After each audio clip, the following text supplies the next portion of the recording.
I've been thinking a lot about familial privilege, of which we have much. But yeah, like me helping Billy pick courses, like he's going to the same college that I went to, so I can tell him who the good professors are, what the easy classes are, like how to schedule his semester, all that jazz. Because I've done it before, and it's quite the advantage that he has because he has me. I wish I had had a me when I was going through it. Yeah, I mean, familial, but also just like I talked to a person today who was in a club with me in college but graduated a couple years ago, and she does like freelance podcasting work. Mhm. And so I reached out to her because I was like, your work sounds really cool. And like, if I wanted to do something like that, do you have any advice? And so we called and we talked, and she was like, it was really, especially in like, freelancing and stuff like that, like everything that happened to her was like just like kind of coincidental and based on people she knew. And Yep. so she was like, it really is about who you know. And I think that's pretty much just true for any industry. And like how I've been kind of thinking of it is like people are, this is an interesting analogy because basically I'm saying people are AI because here's my thing, because I always think, oh, things would be so much easier if I just had this super intelligent AI who could like help me do all my tasks, be like my virtual assistant, like know all these things.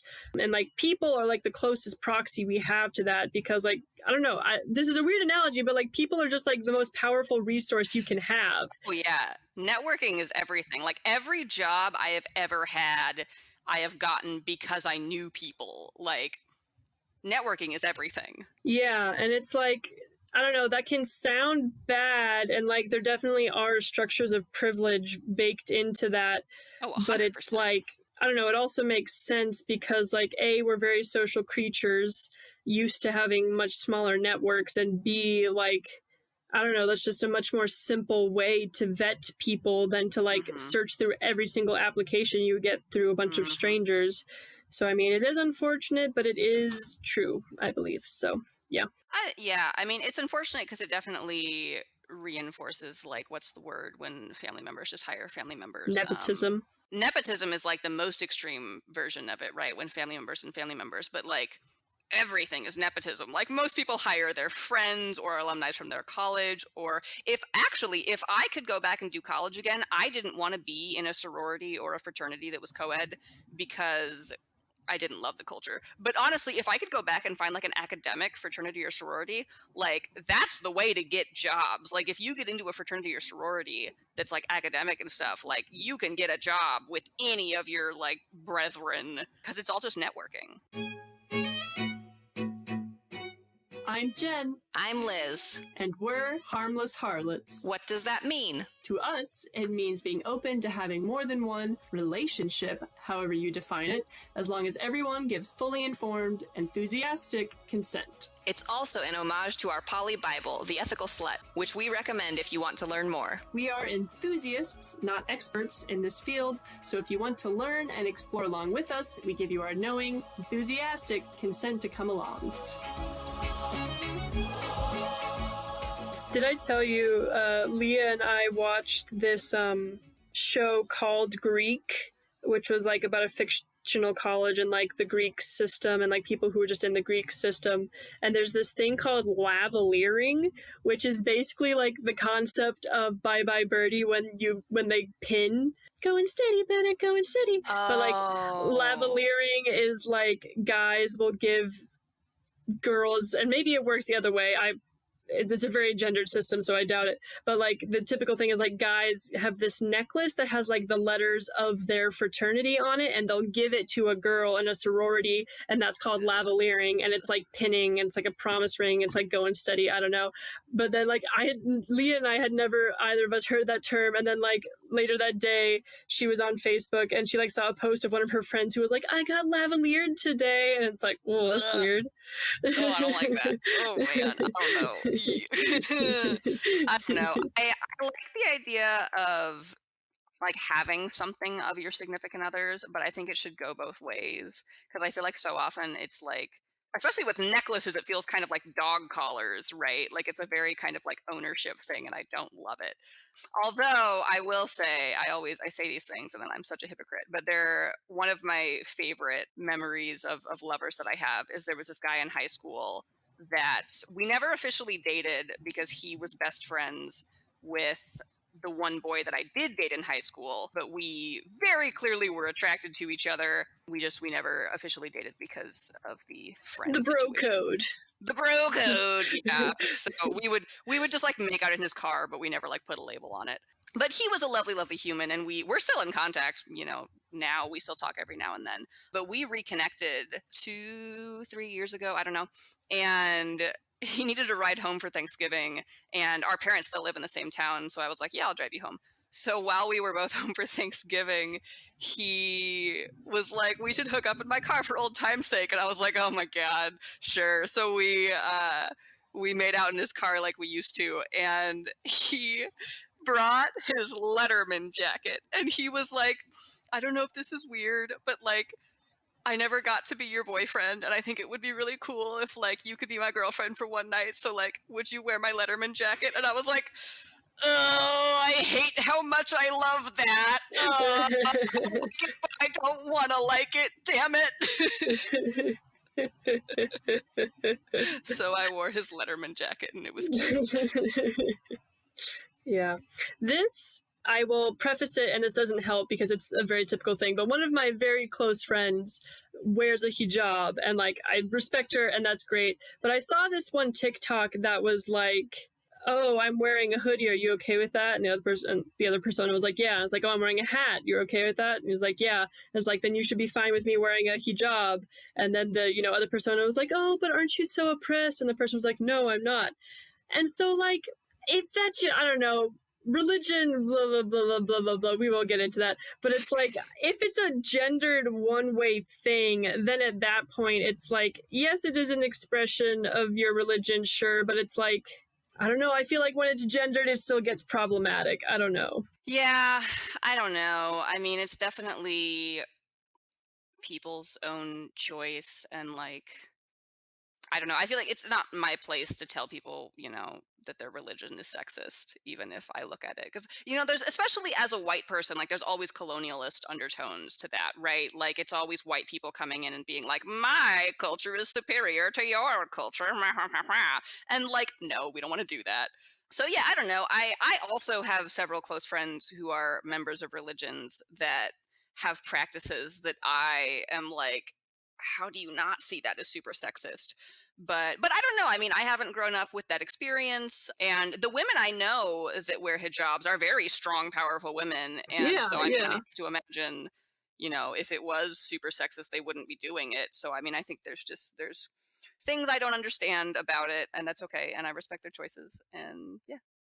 Yeah, there's this girl in my relationships class gave a presentation today on, and I can't remember what it was because it was in like Yiddish, and I tried to just Google it now, and I remembered it so poorly that I couldn't even post. But it's like Shoggen Nomer relationships are like part of Orthodox Jewish culture where like men and women aren't allowed to touch the opposite sex, essentially. And like some people will like get married and like never have touched their spouse until after they are married.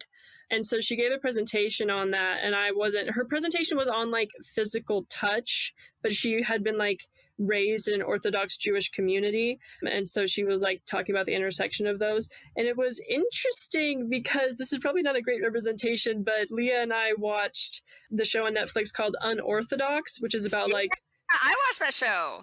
yeah, and so like that's pretty much my only knowledge of that culture, which is probably not a great representation because it's just one story No, and very yeah. extremist. But like when she said that, I was like, oh, interesting, because like one of the points in the show Unorthodox was that like women don't get education. I don't know when the story was based off of, if it was supposed to like have happened a while ago. It was pretty recent, I think.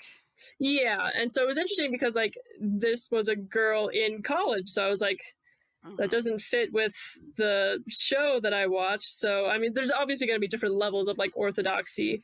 Yeah, and I think the problem with generalizing about religions is there's always so many different takes on each religions. Because, like, I mean, Christianity is one that's easy to talk about generally, but it's also like there's so many branches of Christianity. Like, my best friend, who is a very, very smart, strong, independent woman, is a very, very, very big Christian.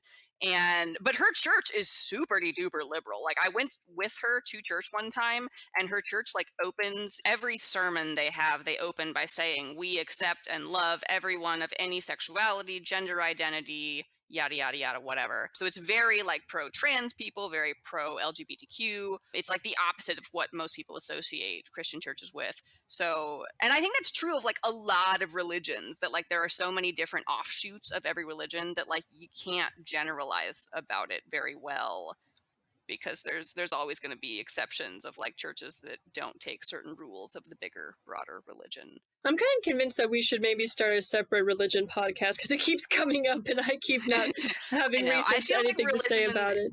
I feel like religion is something that you and I have a lot to unpack with, because we grew up in a very religious household. And in particular, our father was in seminary when we were very young. So my formative years, maybe not yours because you were younger, but my formative years were spent in a seminary. So I have a lot of religion is a big part of my childhood. I mean, Um, yeah, but even then, like, our dad worked in a church for the majority of our right. childhoods. And, Yeah. like, even after we moved, like, church was still a big part of our lives until, like, my senior year of high school when we got the new pastor who was crazy. Yes. Yeah. So there's a lot to unpack. I don't know if we need a whole separate podcast, but there's a lot to unpack there for us. Uh, oh, I guess I don't know if I want to put this in the podcast because, as I've said, I don't believe in the institution of virginity, but I'm not a virgin anymore. Oh boy, that Fun escalated fact. quickly. That Well, escalated real fast. yeah, but this is also kind of a long time coming. I mean, yeah, that's valid. You did wait a long time, so that's fair. So, How was it? What would you like to tell me about it? um, I mean, we're both very new at it, so we have a lot to learn, but I mean, it was good. That's good. Yeah. I think exploring sexuality and physical experiences with your friend is a really good way to start things, because obviously I did not have a very good introduction to physical intimacy, and I cannot imagine a better way in juxtaposition to what I had than just being with somebody who you're super comfortable with, you're super open with, and you just, feel safe and free to Yeah. explore. Yeah. Well, I mean, I was kind of like open to it even earlier, but Leah has had shitty boyfriends in the past, and so she was very Yes. much like, I want to make sure like this is a good experience for you. And I was like, I understand that, I respect that, but I think you're projecting a little bit because you had very negative experience, but I Well, trust I you mean, fully, that's and I don't yeah, think this is going to happen. I would have No, done the no, same it's thing if I were in yeah, Leah's no, shoes. it's totally valid, but it's just so weird because it's like I do understand, but I want like, and like I don't want people to take this generally, but in our relationship, I was like, I literally do not think that like what happened to you is like possible because like we respect each other as human beings, and like what happened to you is like because people were shitty to you, and like I don't know, it was just weird. Yeah, I mean, people can still surprise you. Like, I've had people who I trusted I entirely and who I thought would suppose. never do shitty things to me, who then subsequently did shitty things to me. So you never know, and it's good. I'm glad Leah is being very good to you about She consent. is. Yeah, no, it's not a complaint. It's just funny because like I get where she's coming from, but it's just like I understand your concerns, but I have none of those concerns, which maybe, is irrational. Maybe I'm jumping in too fast, but like it was just like such an interesting different perspective because like It's good. I'm glad you're having a good time.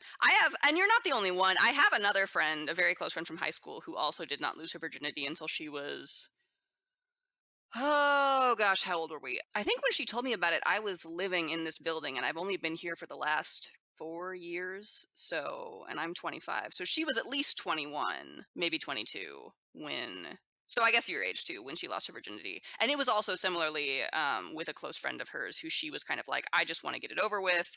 Like I think once I do it, I'll be less afraid to do it in the future. And so she just like had a close friend who agreed to help her. Her Yeah. friend was a male, but yeah, similar situation. Yeah. But I mean, I still just am of the opinion where it's like, and like I understand that I come from this as like a non-traumatized background, which I'm very lucky to have, but it's like I feel like sex really isn't a big deal. And like if you have friends, then like I don't know, I think all friends should be friends with benefits, you know, obviously consenting, but it's like, I don't Yeah. know. It's just like a fun activity you can do together. Right. No, I agree. I mean, I think sex between friends makes a lot of sense. Like it's kind of, I feel like with a lot of my close friends, that's kind of just the natural progression that's happened is as we've gotten closer. It's like, well, I'm horny and you're horny and we are both attractive. So why would we not just, I'm having a good time, you're having a good time. Why not? Like that's how a lot of my lovers have started is because Yeah. we were both just like, well, you're here, I'm here. Not much else to do. Actually, there's so interestingly generational differences that fascinate me. But people in our parents' generation used to have a lot more sex just because there was nothing else Mm-hmm. to do. Like they were just Yep. bored. So it's like, well, Yep. I guess we could fuck. But now our generation has way less sex than our parents did Mm-hmm. because we have Yeah. iPhones. Porn. Yeah, and porn. Also that. Yeah, also that. And it's also kind of related. Danny texted me, and one of our mutual friends is recently in a new relationship, which is like she was with this guy, but then but it started right at COVID, and then like they got separated for like a year during COVID, but now he's back, and so they're like a couple now. And she posted on her Instagram story a text he had sent her that was like, oh, I miss you so much. Like, I love you. Like, I'm so lucky to have you in my life. I can't believe how an incredible woman you are. And then she like screenshotted that and put that on her Snapchat story. And Danny texted me, and was like, Jen, this is the cringiest shit I've ever seen. Like, can you disagree with me? This is the cringiest shit I had ever seen. And so we had a conversation the next day. We were talking about like why that sort of like I don't even know what to call it, but why that kind of like attitude, the very like puppy dog and like overdone and like lovey dovey, like maybe call it romantic. I don't know what you want to call it, but like why neither of us like really looked for that, or Mm-hmm. like I don't know, it just seems so disingenuous to me. And like I showed the story to Leah and she was like, yeah, we are never going to be like that. Like that is so embarrassing. I don't know. It reminded me a lot of when I was texting Roger, this guy who I met on Hinge, never met on person, but we just texted for 3 weeks and it got like very intense very quickly until I broke it off. Yeah. And it just reminded me of that where it's just like, I don't know why. I just don't like it when people, okay. So one thing I think is when people say like, oh, like Roger would say like, oh, you're way out of my league, like I don't deserve you. And it's like that's Ugh. not attractive No. at all. Like if you No. don't think you are worthy of me, like then Mm-hmm. why would I want to be with you? Right. But then also I don't know, but I think just similar to that, just like the over complimenting, and like not necessarily and not in every case, but I think in some cases it can be sort of a way to like try to keep people that you don't want to lead you. And so I don't know, obviously not in every Mm-hmm. case, but just in my experience, how I interpret is like it seems like an expression of like insecurity. Yeah. Obviously, not every compliment you give to your partner is an expression of insecurity, but just like the very over the top and just like general and like gushy things. It just seems, and maybe it just is, you know, a symptom, like something that happens in early stage relationships. But I don't know, it just seems icky and not real to me.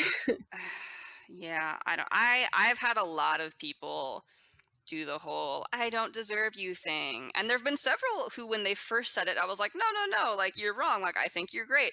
But then by the fourth or fifth time, I was like, you keep saying this. Maybe you don't deserve me. Like, is there something I don't know about you? Like, it's almost like they convinced me that they're not good enough for me. Like, I don't go in thinking they're not good enough, but then they say it enough that I'm like, okay, you're not good enough. Like, what it was okay if you say so.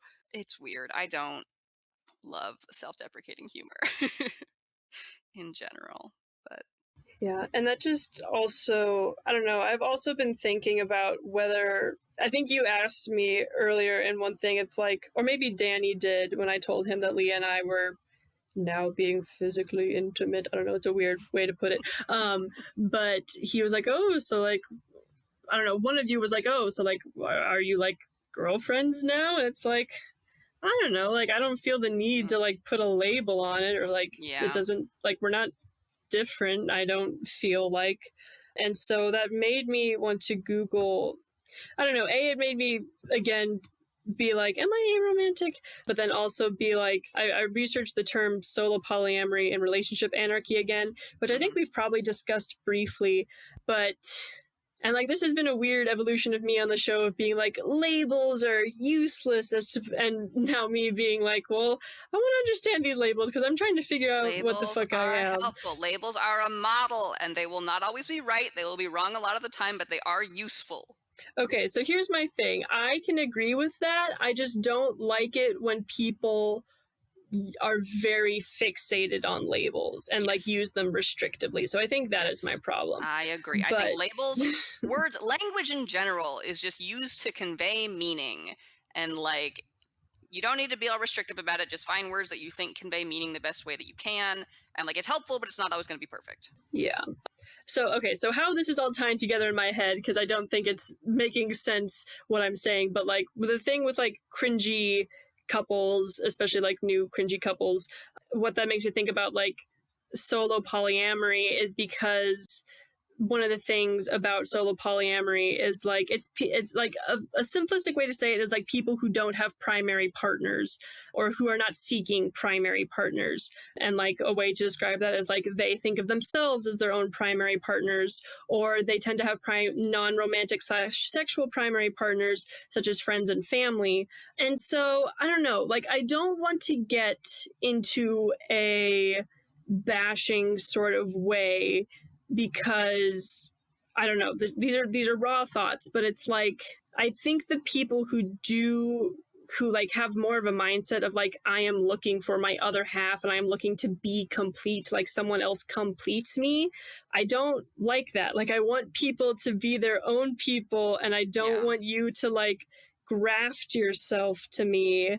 I don't know. And so I don't know if that makes me just a solo polyamorous, if that makes me aromantic, or if that makes me a relationship.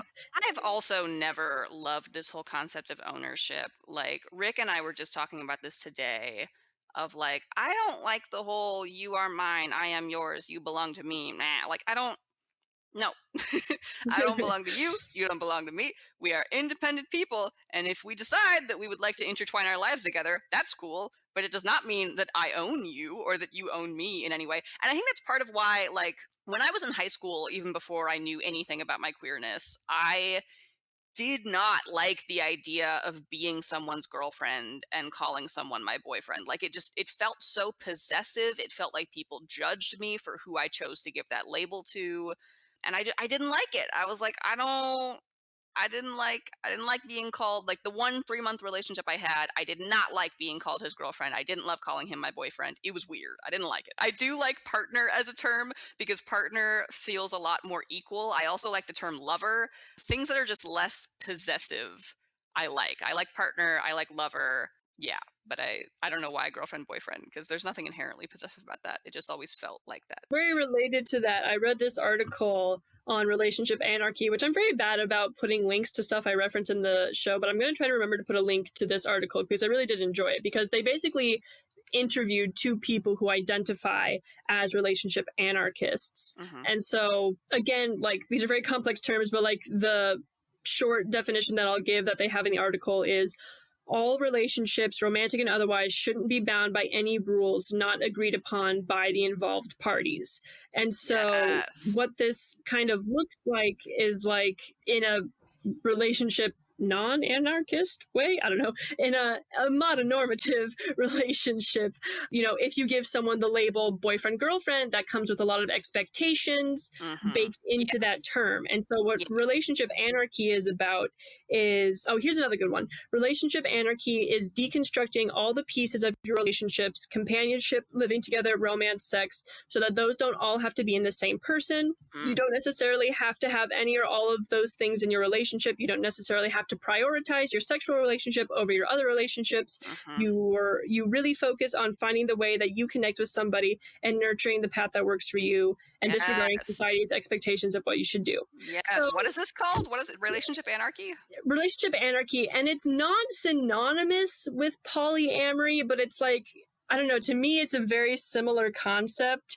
And like, honestly, if I had to choose between like polyamory and relationship anarchy, like, I think relationship anarchy might describe it even better, because like for me that is like, each relationship is going to be what it is. Like, I'm not going to try to impose anything. So anyway, I really like this article, and I really like the Yeah. concept of relationship anarchy, because Yeah. it's like, you should just have the relationship that you want to have with people and I that think they I want to have with fully you. agree. Yeah, I Yeah. really like that because that's, I mean, a lot of what appeals to me about polyamory that we've talked about before is that there's less of a built in script and you can kind of design your own relationship because of that. But it sounds like that's kind of what relationship anarchy is all about. It's just that you decide what works for you, which I really like, especially because, so right now, Rick is my only partner. Again, Rick and I have not talked a lot Lover. about what labels we want to use. He doesn't even like the word love, so I don't even know what to call him.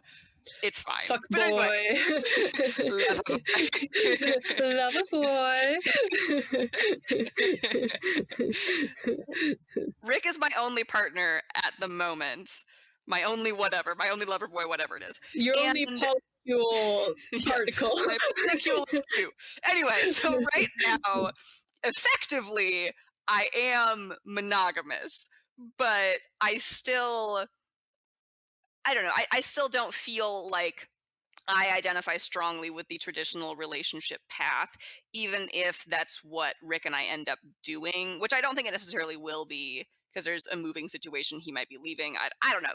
I don't know. But even if Rick and I were to go down the traditional monogamous route, I still feel like I don't identify with like the amatonormative storyline type thing. So I kind of like that concept of relationship anarchy of just like, even if Rick and I are monogamous, which I don't know if we will continue to be or not, but for the moment at least we are. But even if Rick and I are monogamous, like we're still not doing what society prescribed because fuck society.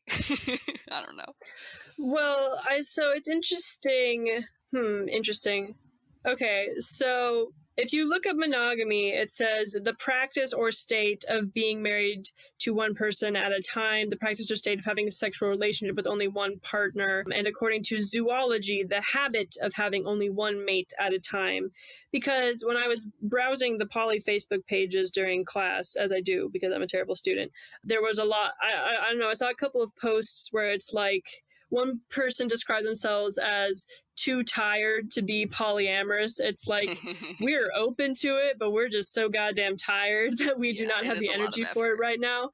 Yeah. And so for me, it's like, I don't know, I think I haven't listened to the intro of our show in a while, but I think how I describe it is like, been to more than one relationship at a time. Hmm. So I don't know, it's interesting that you just said that phrase, like, we are monogamous right now, because like, how this is defined, yeah, but at the same time, like, I will never in my life like identify as monogamous, because for me monogamy is more of like a like philosophy than a practice, but that might just be me.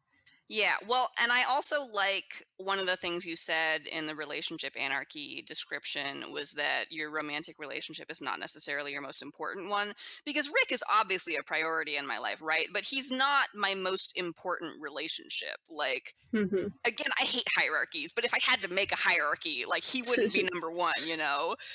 So like Yeah. I like that concept of like just because Rick is the person I am sleeping with doesn't mean fuck everybody else. I only care about this guy. Like I have other relationships that are very important, to me also. Yeah, I don't like all of the scripting and the labels and the norms that come with typical relationships. I really want, what Rick and I have to be designed by Rick and I and to work for Rick and I. Rick and I sounds like one word now. Rick Rick and and I, I. Rick and I, Rick and I, Rick and Rick and I. I. I don't know if mom's already told you this, but one of our aunts is moving, and their eldest daughter, who is married and has Ah, two yes. children, is going to be living with them. It sounds like such an ideal Essentially, situation. They're basically having a commune, but like with their family. Like, I would love to do that with our family. yeah, no, that's what I was saying. I was like, oh, well, good on my extended family for starting the commune life. Like, they're I living the know. dream. And I it's think like, that I sounds so don't cool. know if I would do it exactly how they're doing it. Like, I don't think I would live just me and my nuclear own family and then my parents, but like my family and then other people I liked could also be there.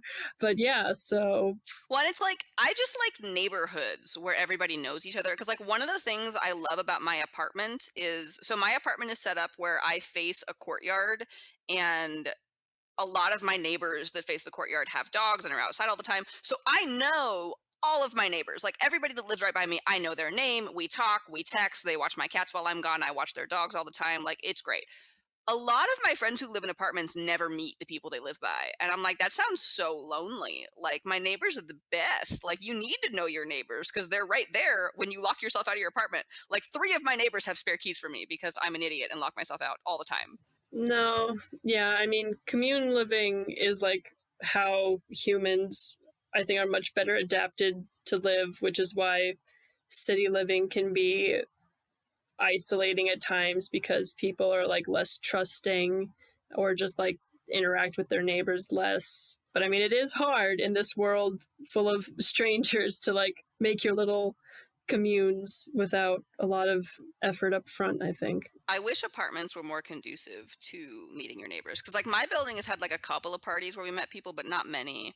I really only know my neighbors because I've gone out of my way to like meet them. Knowing your neighbors is great. You can form a polycule anywhere. Going back to the networking, it's all about networking, It who you is all know. about networking. Literally everything is about networking.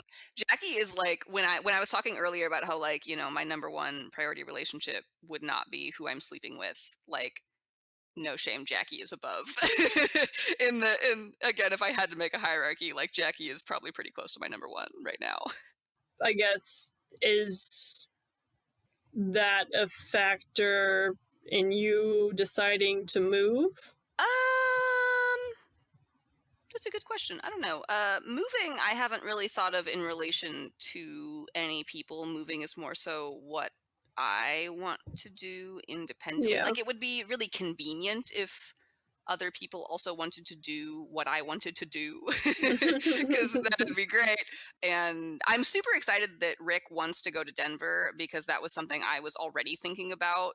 So if we both ended up going there, that would be great because then I wouldn't be all by myself. And, if Rick and I stayed together, it'd be cool. But even if we didn't, it would be nice to at least know somebody when I was there at first. And then we could kind of branch out and figure out if we wanted to be with other people or not. But yeah, moving is just like, I told myself when I moved to this city that I wasn't going to stay here for more than 5 years. And we are creeping up on 5 years. And I don't know. I mean, I'm very comfortable here. Like, I love all the people that I know. I have a good life. Like, there's nothing wrong with being here. I just feel like I'm getting really comfortable. And if I don't challenge myself to go somewhere else, I'll end up staying here forever, which is fine. But then I'll never know what it would have been like if I'd tried to go somewhere else. So, my Yeah. my logic is like, worst case scenario, if I go somewhere else and I hate it, I can always fall back and come here. And most of the people I know that live here are not planning on leaving for a while. So if I come back here, I'll still have a lot of friends. So worst case, I go for a couple of years, hate it, and come back, and then I'm like, well, at least I tried it. Best case, I go somewhere else and realize I like it better and have a better life. So it seems like a pretty obvious choice that I should try and go somewhere else just to see what there is. Oh, I have to pick where I'm going to move. And there's a lot of options. Denver is high on the list just because 3 years ago I went to visit with another lover at the time to visit his brother. I think we talked about this in like episode Mm-hmm. 1, because this was where I got the ethical slut and the polyamorous journey began. But I really liked that visit to Denver 3 years ago. And when I visited 3 years ago, I was planning on moving to Denver at that point. But then I ended up getting a promotion within my company, and I was like, it makes more sense to stay. So I didn't move. But now that everything's remote, now I'm kind of like, okay, so now I could move to Denver, and that would be cool. And it is also nice that Rick kind of wants to go there too, because again, I would have a built-in first friend. I wouldn't be alone. But yeah, when it comes to moving, I'm not thinking of other people directly. It's more what I want to do. So to circle back to your question from a long time ago of whether I'm thinking about Jackie when it comes to moving, I would miss Jackie if I left, obviously, but yeah, I'm not planning my move around her or anyone else. I'm doing what works best for me. And it would be cool if that also worked for other people, but Yeah. I am prioritizing myself when it comes to where I live. There's a long train for why this reminded me, but I just today scheduled my first dose of my vaccine for Tuesday. Woo! Woot. Not through my Vaccination university, nation!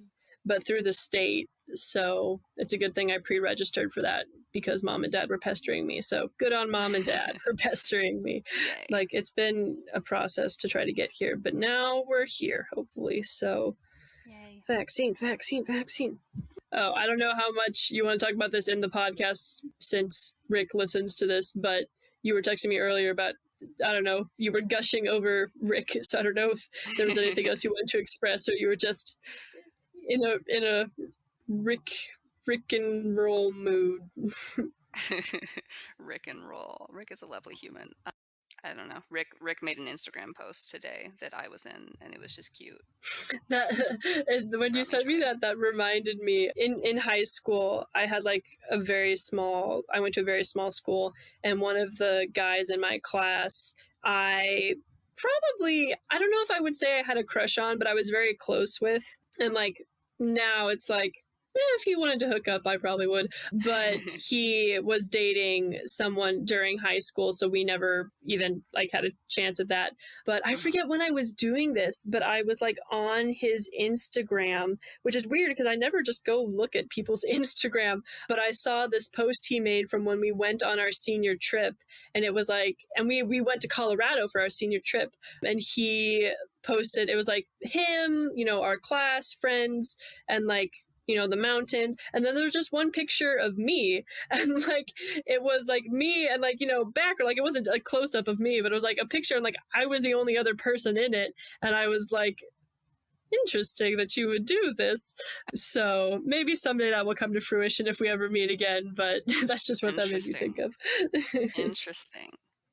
Yeah, social media is such a weird generational thing. There's so much you can read into that you probably shouldn't read into with social media, and people put so much stake in it that it's like, I don't know. It's interesting. It's good and bad. It has more power than it probably should. Yeah. I don't know. It's just weird. It's like, just me? A photo just of me? It's probably just my mentality, because like when I'm posting pictures, like I'm like, I don't know, I won't, and like I don't know, it's also because like he just didn't tell me about it, which like I'm not like upset because like it wasn't a horrible or like revealing photo of me, but it's Right. just like interesting to just post a random picture of someone else. Yeah. Oh, I also took the 5 love languages quiz, which nice. I still don't, I don't know, it doesn't super resonate with me, which is not to say it's not valid, it's just not something that super resonates with me. But my top one was acts of service, followed by quality time, physical touch, words of affirmation, and then receiving gifts. And so, I don't know, I think it was also weird because, like, I think when I was answering the questions about receiving gifts, I was like, I mean, I'm not a super materialistic person, but like a gift, you are not. a gift, but also like a gift can be like tickets to a Broadway show and like a donut. And so, but I don't know, to me, so it's like, to me, when I was answering those, it was like, this feels really materialistic, and like, I don't know, it feels really shallow, even though I'm not saying it is, because it's like, yeah, I mean, like getting thoughtful small gifts from like your loved ones can be nice. And I think I was biased towards acts of service because it was like, what if they did something to help, like, take pressure off you or relieve stress? And I'm a very anxious person, so I was like, hell You yeah, that are. sounds good. You are a very anxious person. So I just don't know if, for me, I'm not saying anything about it in general, I just don't know if for me the test is a very accurate representation of how I actually feel, because I think I would need to do something that was a little more sneaky and a little less overt about how I like it, because like I don't think I know myself. I think how I answer is not necessarily how I am. Well, and I think the important question is the one that I told you my friend from Texas had asked me when we first met, and it's just, how do you prefer to receive care? Like, what makes you feel cared about the most? And I mean, it's going to change day to day, right? Like, my number one love language is for sure physical touch. Like, most of the time, if you like give me a hug, I will be like, ah, yes, this person loves me. Like, that's all I need. If you touch me, I'm like, yep, you love me, we're good to go. But not all the time. Like, there are times when like it would be better to like say something nice to me or like spend quality time with me and stuff. So it does vary. I mean, models aren't perfect, but they are Yeah. useful. This is my mantra. I am a math nerd. Well, what it also made me think is that I think I don't know, I think it might just be also a personal issue I have where, like, when you say, how do you like to receive care? I'm like, I don't really fucking know. And I think there's like this thing, which I've probably mentioned before, but Leah said one time, she was like, you never need anything, Jen. And I was like, yeah, I do highly value self-sufficiency, and I'm very self-critical, and I don't know, it made me think, because it's like I don't like the idea of, like, I don't know, it makes me a little uncomfortable about thinking about like needing things and having needs and relying on other people, and like I suppose to an extent like being vulnerable. And I was like, huh, interesting, interesting, Welcome to interesting, love. interesting. Being vulnerable is terrifying. Admitting you need people is awful. Well, it's like I feel like I can be very open with, like, I care about you and I like you and I enjoy spending time with you. But like, and I don't know, maybe this is related to like the solo polyamory thing where it's like I don't know what like is me and what is just like my emotional baggage, but it's like I don't know, like What is me and what is my emotional baggage? The ultimate question. Who am I without my extensive traumatic history? This is, oh, did I tell you? I don't know if I did. So when Zach and I were breaking up, which was a horrible, horrible process, but while Zach and I were breaking up, I made the mistake of watching, oh God, A Promising Young Woman is the title of the movie, during the week when we were breaking up. And A Promising Young Woman was advertised to me as a movie about a strong, independent woman who like caught rapists and took them down. And I was like, oh yeah, what an empowering, wonderful, wonderful movie. That's not what it was. It was a strong woman who like caught rapists and like yelled at them, but those rapists never suffered any repercussions. Although it wasn't clear, there were a few who she might have murdered. It wasn't clear. Was this a movie or a documentary? It was a movie. It was Okay. dramatic. Yeah, it was a movie for sure. But she would go out to bars and pose as like a vulnerable woman, and every week let a guy take her home, and inevitably he would do shitty things. And so then she would like pick a point where she would stop him and then reveal that she had been sober the whole time and be like, you now have to confront how shitty of a person you are because I actually wasn't drunk and I am fully cognizant of all the crap you just did to me. And he's like, oh no.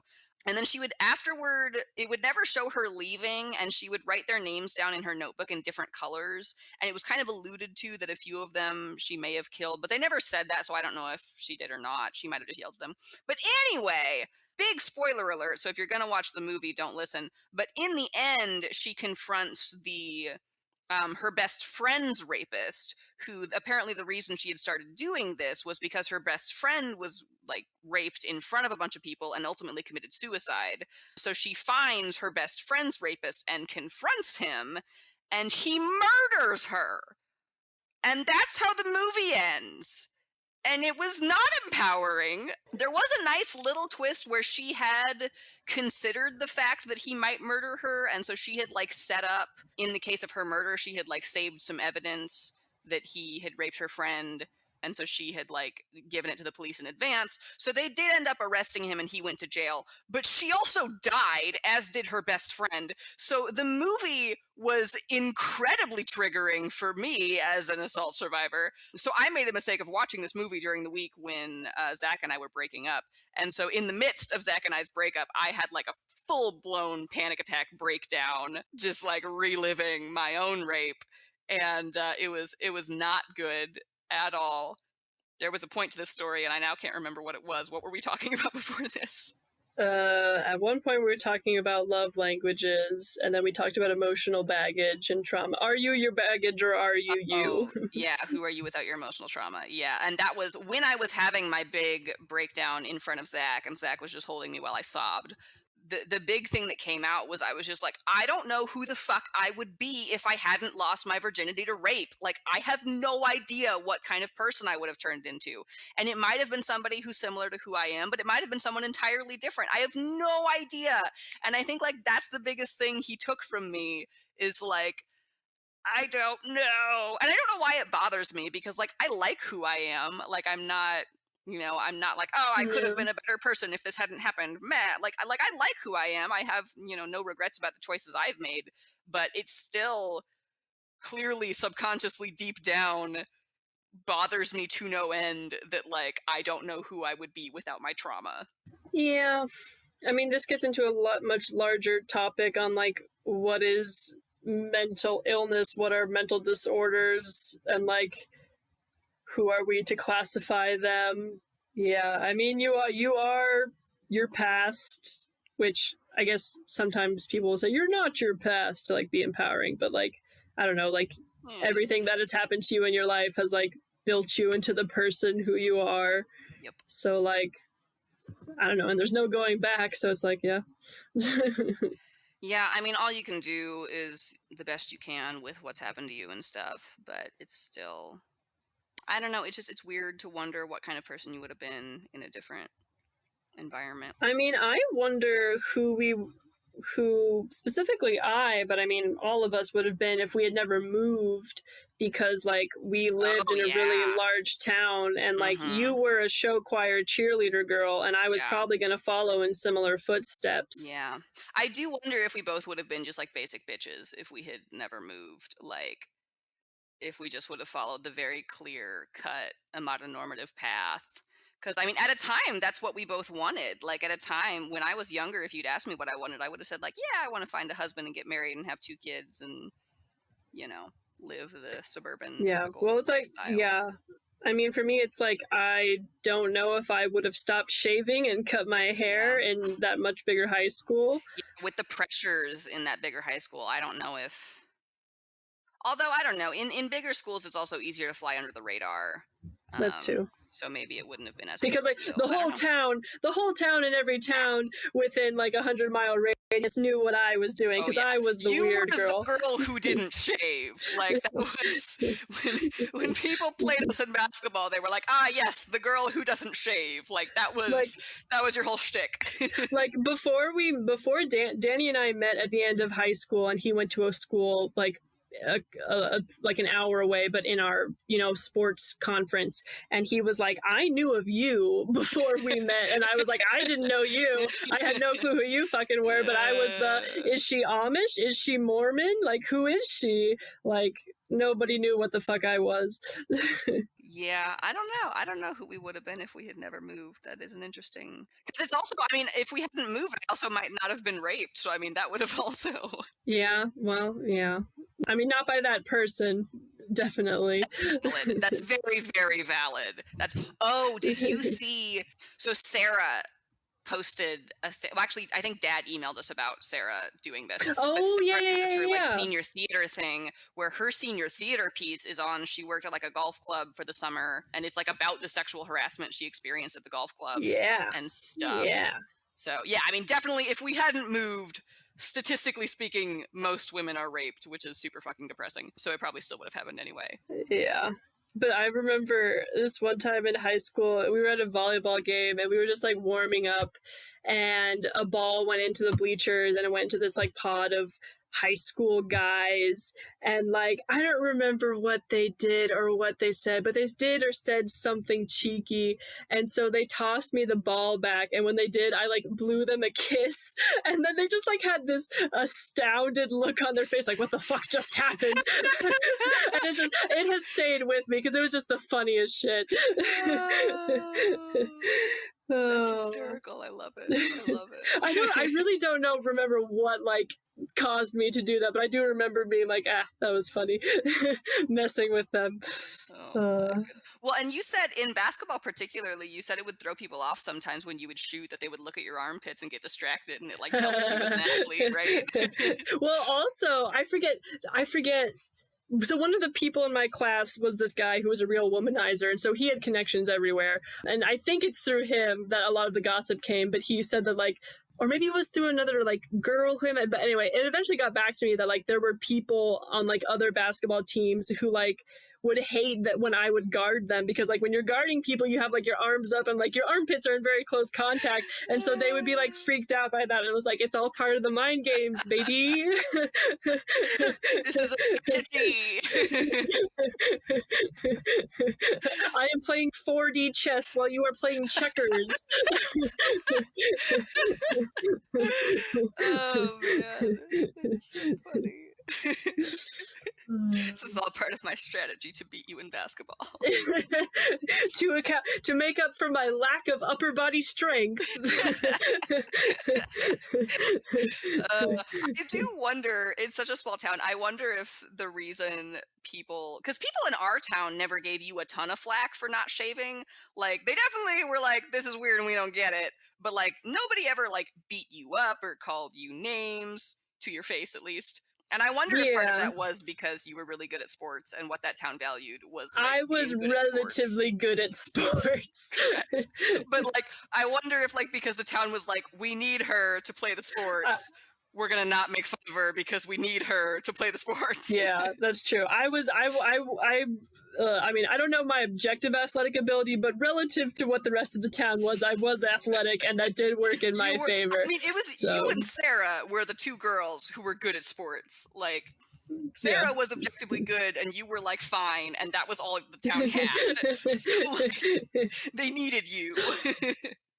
Yeah. So I mean, I think it's also just a matter of, I mean, there is some intrinsic abnormality to us in that we are not a mononormative, so you know, the whole nurture nature thing. Yeah, and I guess even, I mean, looking back on who I was in high school, like, I'd never really, like, I had crushes on people, but I never wanted to date in the traditional sense, because again, I didn't love the whole, this is my boyfriend, I'm a girlfriend, I'm his girlfriend.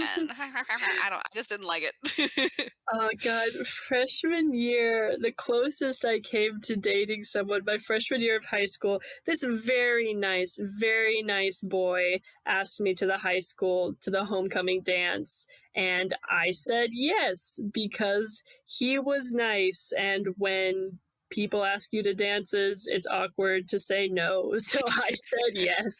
Also, as a woman, you are socialized to not want to say no. But no, this is nothing on him. He was a very nice boy.